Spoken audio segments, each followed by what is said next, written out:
I'm ostracized and traumatized by everything. I'm not alright, I'm lost inside. And anything I say, you better listen up closely. Mostly, I'm the one and only. Bring it home slowly. Hand your boy the trophy. Patience is holy moly. I got him hating on me like Michael.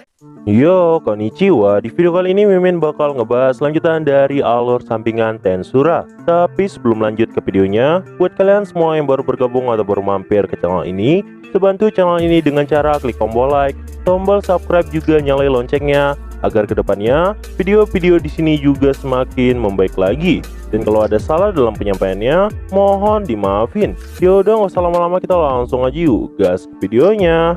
Cerita dimulai setelah diterimanya Vos dalam pasukan tempur Keibitai. Vos pun mulai menjalani latihan seperti yang lain. Semua pelatihan itu berfungsi untuk melatih para prajurit untuk menjadi lebih terampil dalam bertarung. Dan yang memimpin pelatihan itu ternyata adalah Gobumon.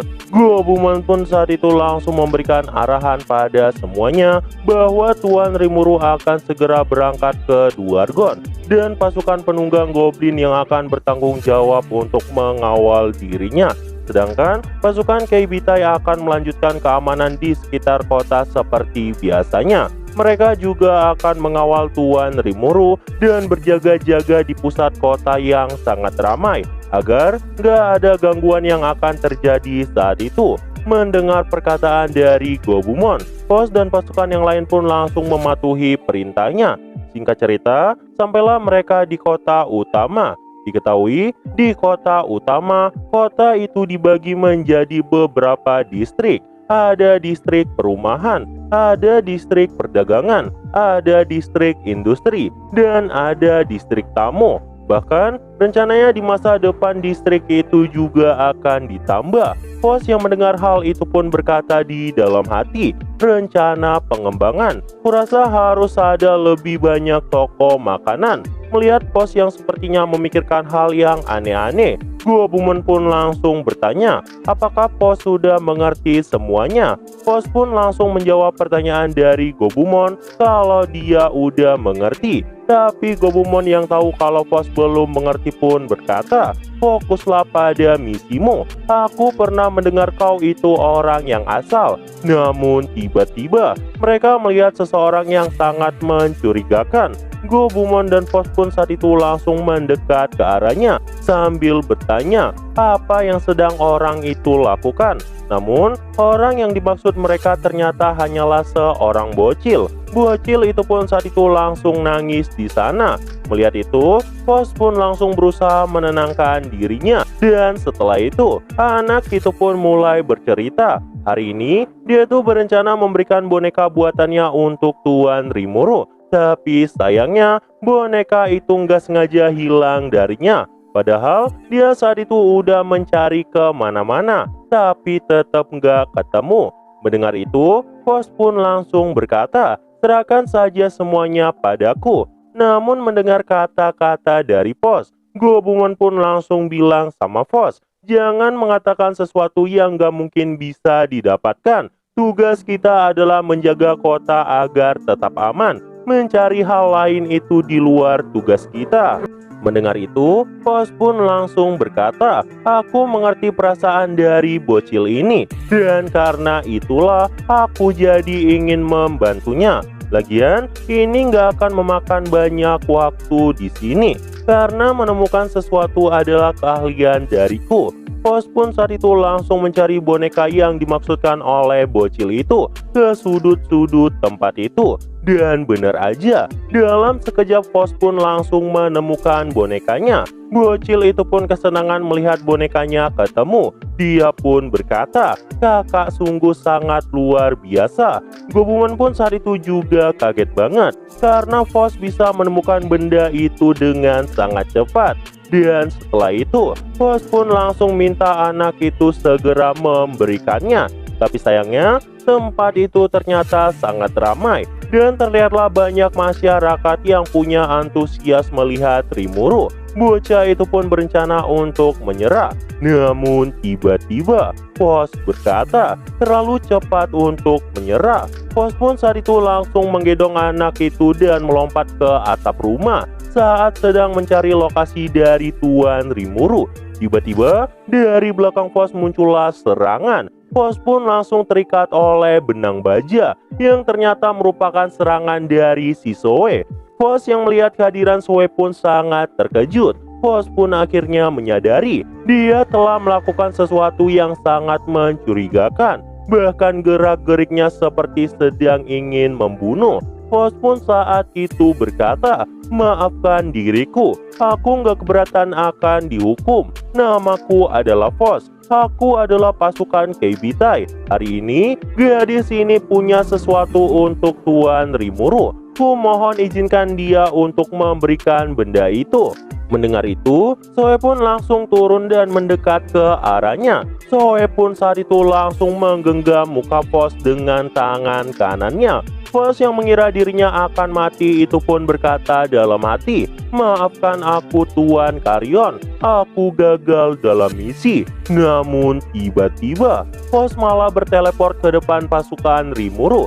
Dirinya pun kaget kenapa bisa ada di sana. Dan terlihatlah Gobta yang juga ada di sana. Namun gak sampai di sini. Tiba-tiba di tengah pasukan utama terdengarlah suara langkah kaki seseorang yang ternyata itu adalah Rimuru. Melihat kehadiran dari Raja Iblis Rimuru, Fox dan bocil itu pun jadi makin kaget.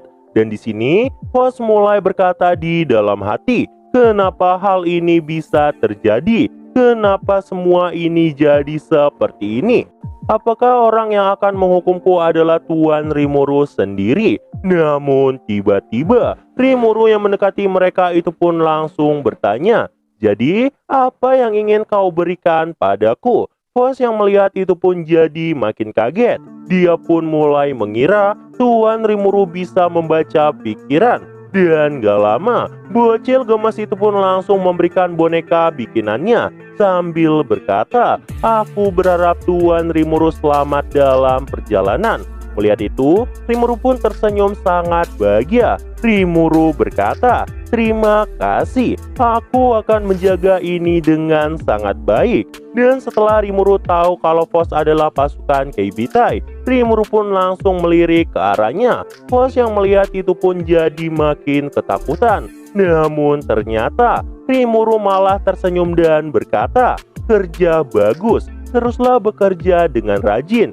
Gak dengar itu, Fox pun jadi ikut bahagia. Fox pun berkata, "Tentu saja, Anda bisa mengandalkanku Tuan Rimuru." Dan setelah kejadian itu, Fox pun langsung mengantar bocil itu kembali. Fox tuh senang banget gak ada hal buruk yang terjadi. Namun tiba-tiba muncullah Gobumon tepat di belakang Fox. Gobumon pun langsung berkata, "Jangan abaikan tugasmu, apalagi sampai manjat-manjat di atap kayak tadi." Ngedengar itu, Fox pun langsung minta maaf. Tapi berkat itu, semuanya pun jadi berhasil diberikan. Ngedengar itu, Gobumon pun jadi kaget karena dia nggak nyangka Fox berhasil memberikan sesuatu kepada Tuan Rimuru. Dalam hati Fox berkata, "Tuan Carrion, akhirnya aku bertemu dengan Tuan Rimuru." Tuan Rimuru sepertinya bisa melihat segalanya. Bahkan dirinya memiliki hati yang baik pada semua orang. Tuan Rimuru sangat baik. Dan keesokan harinya, pisau dari Fox sepertinya mengalami kerusakan. Gobumon pun saat itu langsung mengajak Fox untuk membenarkan pisaunya. Dan karena udah nggak ada pilihan lain, Fox pun cuma bisa patuh dan berkata, "Setelah pelatihan hari ini selesai, aku akan pergi ke sana."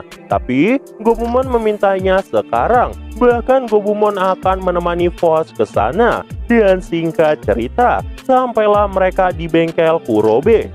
Fox yang melihat itu pun jadi kagum banget karena saat itu terlihatlah Kurobe yang lagi memukul bilah pedang yang sangat besar.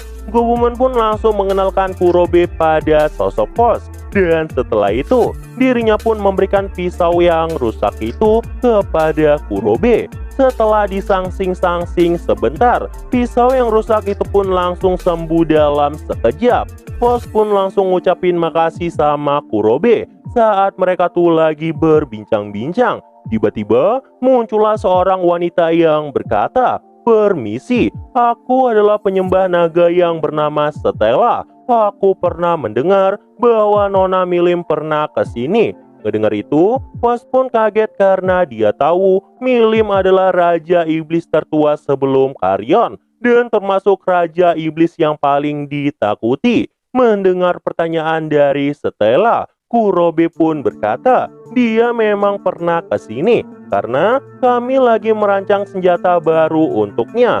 Dia pun senang dengan hadiahnya dan Nona Milim juga telah belajar menekan serangannya. Mendengar itu, Stella pun tersenyum sambil berkata, aku telah menerima perintah untuk ke sini. Aku diminta untuk belajar sesuatu tentang pandai besi. Tapi sepertinya tempat ini nggak mampu menahan kekuatan dari Nona Milim. Dan setelah itu, Stella pun langsung pergi dari sana. Melihat sikap mencurigakan dari Stella, mereka bertiga pun langsung curiga karena ada kemungkinan Stella akan membuat keributan di Tempest. Fos pun saat itu langsung buru-buru ngikutin dirinya dan melihat sesuatu yang mencurigakan. Fos pun langsung menangkap Stella dari belakang dan bertanya apa yang Stella lakukan di sini. Mendengar itu, Stella pun langsung berkata, lepaskan diriku. Aku pernah mendengar Nona Milim datang ke tempat ini juga. Stella pun saat itu langsung membanting tubuh Fos ke tanah dan pertempuran pun langsung terjadi. Fos yang bangkit itu pun langsung menjaga jarak dari Stella. Tetapi Stella langsung melesat untuk memberikan tendangan ke arah Fos. Tendangan itu pun memang berhasil ditahan oleh Fos. Tapi anehnya, Fos tetap terpental ke belakang.